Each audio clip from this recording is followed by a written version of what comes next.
Welcome, here I've got iPhone 13 Pro and I'm gonna show you how to take burst shot in the camera app at this device.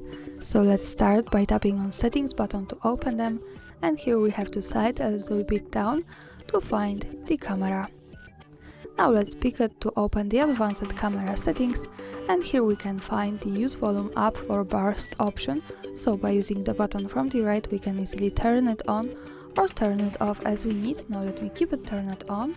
And let's get out from settings and move to the camera button to open the camera app. Here we are, the volume buttons are here from the left, so let's focus on volume up button. Now when we tap on it a little bit longer, we can take the series of pictures in a really fast way, so our burst shot. And that's all, thanks for watching, subscribe our channel and leave the thumbs up.